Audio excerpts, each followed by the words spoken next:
Baik dokter, di sini kami dari SGD A1 izin untuk mempresentasikan hasil dari studi proyek kami yang berjudul Pencegahan dan Penanganan Bullying untuk Meningkatkan Kesehatan Mental.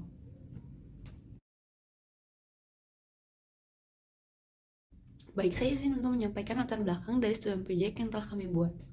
Kasus perundungan atau bullying telah menjadi masalah sosial yang meresahkan di masyarakat, terutama di kalangan anak-anak, remaja, dan tentunya para orang tua. Kasus bullying di sekolah menduduki peringkat ketiga pengaduan masyarakat ke Komisi Perlindungan Anak Indonesia atau KPAI di sektor pendidikan. Menurut data KPAI, jumlah kasus pendidikan per tanggal 30 Mei 2018 berjumlah 161 kasus, dengan rincian kasus anak korban kekerasan dan bullying sebanyak 36 kasus atau sebesar 22,4%. Data tersebut membuktikan bahwa lingkungan pendidikan syarat akan perilaku bullying. Tingginya kasus bullying di masyarakat, terutama dunia pendidikan, membuktikan bahwa betapa pentingnya pencegahan dan penanganan kasus dari bullying. Baik, berdasarkan latar belakang tersebut, muncullah rumusan masalah. Yang pertama yaitu, apakah definisi dan bentuk dari bullying? Kemudian, apakah penyebab bullying? Lalu, bagaimanakah dampak negatif yang ditimbulkan bullying terhadap korban maupun pelaku? Kemudian, apa saja yang dapat dilakukan untuk mencegah terjadinya bullying? Dan terakhir, bagaimanakah cara untuk menangani bullying? Baik, selanjutnya saya izin memaparkan terkait definisi bullying. Bullying menurut Kamus Besar Bahasa Indonesia adalah penindasan, perundungan, perisakan, ataupun pengintimidasian dengan menggunakan kekerasan, ancaman, ataupun paksaan untuk penyalahgunaan atau mengintimidasi orang lain. Nah, Always pada tahun 1993 mendefinisikan bullying sebagai perilaku yang memberikan dampak negatif terhadap pelaku dan korban, di mana terdapat ketidakseimbangan antara kekuasaan pelaku dan korban. Dalam ini, perbedaan kekuasaan mengacu pada perbedaan kemampuan fisik dan mental serta perbedaan jumlah antara pelaku dan korban bullying. Scott pada 2014 menyimpulkan 3 poin yang terdapat pada definisi bullying, yaitu bullying terkait dengan perilaku agresif setiap individu, kekerasan sosial, dan juga disfungsi kelompok yang dinamis. Selain itu, Sullivan dalam Ayuwandari et al. 2023 mengungkapkan bahwa bullying adalah suatu tindakan agresif yang dilakukan secara sadar dan disengaja oleh seseorang atau lebih terhadap orang lain atau lebih. Bullying dapat dilakukan setiap orang dari berbagai kelompok, usia, jenis kelamin, dan juga posisi baik secara fisik, verbal, maupun sosial. Baik, selanjutnya akan dilanjutkan oleh rekan saya. Selanjutnya izinkan saya untuk menjelaskan definisi dari bullying. Bullying dapat dilakukan setiap orang dari berbagai kelompok usia, jenis kelamin, dan posisi baik secara fisik, verbal, dan sosial. Secara keseluruhan, bullying akan menyebabkan seseorang merasa tertekan dan tidak nyaman sehingga kondisi fisik dan mental terganggu. Berdasarkan definisi tersebut, bullying dapat diartikan sebagai bentuk perilaku agresif yang melibatkan kekuatan atau pengaruh yang lebih besar untuk menyakiti atau mengintimidasi orang lain, baik secara fisik, verbal, maupun sosial. Bullying mencakup tindakan seperti mengejek, mengancam, memukul, menyebarkan rumor, atau mengeksekusi seseorang secara sosial. Izin dokter dan teman-teman, perkenalkan nama saya Dr. Fidjul Kuncoro Jati dengan NIM 001. Saya izin untuk menjelaskan tentang klasifikasi dan jenis-jenis bullying. Yang pertama adalah bullying fisik. Ini adalah bentuk penindasan yang dilakukan dengan cara melibatkan fisik seperti melukai tubuh seseorang yang dapat menyebabkan efek jangka panjang dan jangka pendek. Berikutnya adalah bullying secara verbal, yaitu adalah intimidasi yang melibatkan kata-kata baik secara tertulis atau terucap. Perundungan secara verbal ini meliputi seperti menggoda, memanggil nama yang tidak pantas, mengejek, menghina, dan mengancam. Berikutnya akan dilanjutkan oleh teman saya.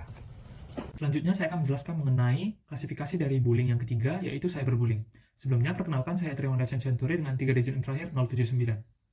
Cyberbullying atau perundungan siber adalah tindakan agresif, berulang, dan disengaja untuk menimbulkan bahaya dan ketidaknyamanan bagi orang lain, yang dilakukan baik oleh individu maupun kelompok dengan media digital sebagai media kontak terhadap korban. Perundungan siber ini muncul seiring dengan meledaknya teknologi digital berupa berbagai platform online, seperti pesan instan, media sosial, aplikasi, situs web, dan platform game yang berkembang selama beberapa dekade terakhir.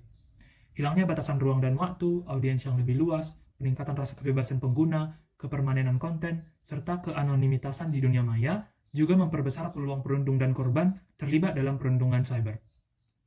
Dibandingkan dengan bentuk perundungan lainnya, korban akibat perundungan cyber menunjukkan dampak buruk yang lebih signifikan, mulai dari menurunnya kesehatan mental dan fisik, berkurangnya rasa keamanan, hilangnya privasi, hingga pencapaian pendidikan yang menurun. Adapun beberapa contoh bentuk perundungan online yang paling kerap terjadi diantaranya memberikan komentar kasar, menghina dan mengancam secara online atau harassment, menyebarkan informasi palsu mengenai korban secara online atau denigration, membagikan data privasi korban atau doxing, menyebarkan informasi kejam yang menurunkan martabat dan reputasi korban di platform online atau dising, mengecualikan seseorang dari grup online atau exclusion, menguntit dan memantau secara eksesif keberadaan online korban atau cyberstalking, dan menciptakan identitas palsu dan menyamar sebagai orang lain secara online untuk tujuan menipu atau catfishing, dan lain-lainnya. Selanjutnya akan dijelaskan oleh teman saya. Baik, saya akan sebelumnya perkenalkan nama saya Persina Amanda Mengule dengan 3 digit yang terakhir 053. Baik, sini ada beberapa faktor penyebab bullying, yaitu ada faktor individu yang dimana beberapa gangguan mental seperti gangguan perilaku agresif, kurangnya rasa simpati dan empati terhadap orang lain tidak terbuka dan mengekspresikan perasaan dan tidak dapat menularkan efek berbahaya dari perilakunya. Gangguan kepribadian atau kecenderungan psikopatik dapat mempengaruhi kemampuan individu untuk mengontrol perilaku agresif dan perilaku yang menunjukkan perilaku bullying. Kemudian di sini ada faktor lingkungan, di mana individu dapat terpengaruh oleh orang sekitar. Mereka yang terlibat dalam perilaku bullying itu baik dalam lingkungan, sekolah maupun masyarakat, dan dalam media juga. Menjadi bagian dari kelompok atau lingkungan di mana bullying dianggap sebagai norma atau dapat mendorong seseorang untuk mengikuti contoh tersebut. Budaya atau lingkungan yang mendorong persaingan yang ekstrim, ketidaktoleran terhadap perbedaan, atau penolakan terhadap kelompok atau individu tertentu dapat memperkuat perilaku bullying tersebut. Swastiastu. Perkenalkan, nama saya Edi Putri Kisah dengan 3 digit terakhir 181. Jadi untuk faktor yang ketiga, faktor bullying adalah faktor keluarga. Pelaku bullying seringkali berasal dari keluarga yang bermasalah, yaitu orang tua yang sering menghukum anaknya secara berlebihan, atau situasi rumah yang penuh stres, agresi, dan permusuhan. Anak akan mempelajari perilaku bullying ketika mengamati konflik-konflik yang terjadi pada orang tua mereka, dan kemudian menirunya terhadap perilaku coba-cobanya itu. Ia akan belajar bahwa mereka yang memiliki kekuatan diperbolehkan untuk berperilaku agresif, dan perilaku agresif itu dapat meningkatkan status dan kekuasaan seseorang. Dari sini, anak mengembangkan perilaku bullying. Dan keadaan keluarga yang kurang harmonis dan peraturan yang dibuat sangat ketat yang melibatkan pengasuhan orang tua yang sangat otoriter sehingga membuat anaknya merasa tertekan. Faktor keluarga yang dominan dapat menyebabkan bullying.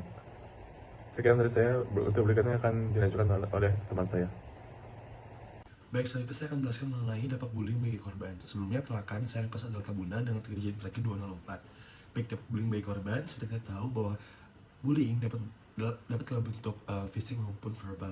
Untuk dalam verbal ini dapat mempengaruhi dari mental dan juga sikap dari korban tersebut. Di sini saya meletakkan beberapa contoh-contoh dari sifat yang berpengaruh akibat dari bullying secara verbal, yaitu bisa korban merasa minder, korban jadi kurang merasa percaya diri, dan korban menjadi murung. Dan selain itu, bullying dapat sangat berpengaruh pada akademik dari korban tersebut, seperti sulit berkonsentrasi ketika belajar dan juga prestasi belajar menurun. Selain itu, untuk bullying secara fisik itu dapat berdampak, yaitu dalam kekerasan fisik seperti adanya berdarah ataupun adanya bentuk-bentuk kekerasan fisik seperti memar dan lain-lainnya. Mungkin sekian dari saya, selanjutnya akan dijelaskan oleh teman saya. Terima kasih. Perkenalkan dokter, nama saya Michaela Dian Sasami dengan 3 digit NIM terakhir 157. Dan di sini saya akan melanjutkan mengenai dampak bullying pada pelaku. Selain pada korban, perundungan atau bullying juga dapat berdampak pada pelaku, di mana pelaku bullying dapat menjadi kesulitan dalam mengontrol tindakan yang dilakukannya oleh karena terbawa keadaan emosional atau emosi, sehingga membuat pelaku terbiasa untuk melakukan tindakan yang impulsif tanpa berpikir panjang. Selain itu, pelaku bullying juga dapat mengembangkan sifat menjadi agresif, dan juga merasa bahwa dengan menjadi agresif, mereka dapat mendapatkan apa yang mereka inginkan. Dan hal ini juga akan membuat para pelaku bullying kehilangan rasa empati yang didasari oleh ketidakpedulian pada korban yang mereka bully atau mereka rundung. Selanjutnya, berhubungan dengan bagaimana pelaku perundungan yang memiliki sifat agresif dan juga kehilangan rasa empati, pelaku bullying mungkin dapat terpapar dampak yang lain seperti gangguan fungsi pada emosi yang dapat memunculkan gejala-gejala depresi dan gangguan perilaku depresi atau depressive conduct disorder, dan juga para pelaku bullying dapat berpotensi untuk memiliki kepribadian antisosial dan juga gangguan perilaku. Sekian yang saya dapat sampaikan, dilanjutkan oleh rekan saya. Terima kasih, dokter. Untuk pencegahan bullying itu sendiri memerlukan berbagai peran dari segala aspek, terutama dari keluarga, yakni orang tua harus menjalin komunikasi yang jujur dan terbuka dengan anak untuk memahami perasaan dan pengalaman mereka, serta pengawasan yang konsisten terhadap aktivitas anak baik di sekolah maupun di lingkungan sekitar membantu mengenali potensi masalah bullying lebih awal. Juga memberikan teladan yang baik melalui perilaku sehari-hari dan nasihat konstruktif sangat penting dalam membentuk perilaku anak. Juga menciptakan kedekatan emosional dengan anak agar mereka merasa nyaman berbagi masalah termasuk potensi bullying yang mereka hadapi. Serta juga dapat melakukan kerjasama dengan sekolah, yakni berkolaborasi dengan pihak sekolah untuk memahami dan mendukung program-program yang ada. Juga memahami perilaku bullying dan dampaknya untuk mengantisipasi dan menangani situasi yang mungkin muncul dengan efektif. Serta membantu anak untuk mengembangkan kepercayaan diri dan nilai-nilai positif untuk menciptakan suasana damai dan mendukung. Serta mendorong pengembangan empati dalam keluarga, baik antara orang tua dan anak maupun antar saudara untuk mengurangi kemungkinan terjadinya bullying. Serta memantau interaksi sosial anak untuk mengenali potensi masalah dan memberikan bantuan yang diperlukan. Juga menghindari pelaku agresif dan sindiran, serta menerapkan pola komunikasi positif untuk mengurangi kemungkinan anak meniru pelaku bullying. Selain itu, pemerintah juga perlu turun andil dalam pencegahan bullying tersebut melalui beberapa poin, antara lain yakni sebagai pelopor kebijakan, yakni bertindak sebagai pelopor dalam pelaksanaan kebijakan anti bullying seperti kebijakan kota layak anak. Selain itu juga dapat berupa untuk bertindak terhadap laporan kasus sesuai dengan Peraturan Daerah Nomor 3 Tahun 2017 dan juga dapat mengoptimalisasi tindakannya sehingga perlu diperbaiki dalam penerapannya. Juga berupa koordinasi dengan pihak terkait, antara lain seperti dari sekolah, orang tua, dan juga lainnya yang perlu diperbaiki. Serta juga perlu adanya suatu penguatan komitmen dan juga pemahaman termasuk dari orang tua, masyarakat, dan aturan-aturan yang terlibat. Juga menciptakan lingkungan yang aman. Ini untuk bekerjasama menciptakan lingkungan yang lebih aman bagi anak-anak melalui berbagai upaya dan juga kolaborasi. Perkenalkan, saya Igusti Ngurah Bagus Ananta Suryadi Putra dengan 3 digit NIM terakhir 077. Saya izin untuk melanjutkan penjelasan mengenai upaya pencegahan bullying, khususnya peran dari masyarakat. Masyarakat berperan penting dalam mewujudkan pencegahan dari tindak bullying. Masyarakat berperan dalam mewujudkan lingkungan yang aman, nyaman, dan jauh dari tindak-tindak bullying. Masyarakat juga memiliki peran yang penting untuk membangun toleransi antar sesama masyarakat ataupun anak-anak sehingga mereka tidak melakukan tindakan bullying. Selain itu juga, elemen dari masyarakat seperti guru ataupun anggota forum diskusi yang ada pada masyarakat sangat berperan untuk mewujudkan regulasi yang sesuai dengan aturan setempat dan kebutuhan daerah setempat mengenai pencegahan bullying itu sendiri. Masyarakat juga berperan dalam penyuaraan atau pergerakan mengenai menyuarai dampak negatif dari tindak bullying itu sendiri. Dan hal ini juga perlu berjalan dengan kolaborasi antara masyarakat dengan pihak pemerintah, lembaga pendidikan, ataupun lembaga kesehatan sehingga upaya pencegahan ini dapat berjalan dengan maksimal. Baik, selanjutnya saya akan menjelaskan mengenai penanganan dari tindak bullying. Banyak hal yang dapat kita lakukan untuk menangani kasus atau tindak bullying. Apabila kita membahas secara general, masyarakat dapat memberikan potensi ataupun upaya yang begitu besar untuk menangani kasus bullying. Masyarakat dapat memberikan edukasi kepada masyarakat lainnya yang memang belum paham terkait dampak-dampak dari bullying yang mungkin dialami oleh korban. Selain itu juga, masyarakat berperan untuk memberikan dukungan secara emosional dan sosial, baik dengan cara mendengarkan, menawarkan bantuan, ataupun memberikan empati kepada korban bullying, sehingga mereka mampu terlepas khususnya dari masalah emosional mereka. Nah, masyarakat juga memiliki peran penting untuk mengedukasi para orang tua yang mungkin belum paham terkait dampak dari tindak bullying yang mungkin saja dialami oleh anak mereka. Apabila kita membahas elemen masyarakat yang lebih spesifik, contohnya seperti guru BK, ataupun kita membahas ke konteks yang lebih ahli seperti psikiater, tentu akan ada tindakan penanganan yang dapat dilakukan. Apabila kita membahas mengenai guru BK ataupun konselor yang ada di sekolah, tentu dapat memberikan upaya penanganan berupa mediasi antar siswa ataupun melakukan pendekatan baik kepada korban ataupun kepada pelaku, sehingga pada akhirnya tindakan bullying tidak akan terjadi lagi. Namun, apabila masalah ini tidak dapat diselesaikan dalam lingkup sekolah, tentu membawa masalah ini ke psikiater akan menjadi opsi yang tepat. Karena bisa saja korban yang mengalami bullying memerlukan terapi yang lebih lanjut, baik berupa psikoterapi ataupun psikofarmaka yang nantinya akan membantu korban dalam proses penyembuhan, khususnya penyembuhan mentalnya. Pelaku juga dapat dibawa ke psikiater dengan tujuan untuk mencari akar permasalahan dan akar penyebab mengapa pelaku ini melakukan tindakan bullying dan menyelesaikan permasalahan tersebut. Karena bisa saja pelaku mengalami trauma dan lain sebagainya sehingga melakukan tindakan bullying. Harapannya, dengan upaya penanganan dari bullying ini sendiri, tidak akan terjadi pengulangan perilaku bullying yang ada di masyarakat ataupun di anak-anak. Baik, di sini saya akan memberikan kesimpulan mengenai student project yang telah SGD A1 buat, yaitu dari definisi sendiri bisa kita artikan bahwa bullying adalah suatu perundungan ataupun pelanggaran etika dasar baik berupa prinsip otonomi dan hak asasi manusia atau HAM yang dapat merugikan siswa, mahasiswa, pihak keluarga, lingkungan kerja, dan kualitas layanan pendidikan kesehatan. Di mana bentuk bullying sendiri dapat bervariasi meliputi kekerasan fisik, kekerasan verbal, sosial, dan juga kekerasan media atau cyberbullying. Faktor penyebab dari bullying sendiri bisa disebabkan karena faktor individu, keluarga, dan juga lingkungan.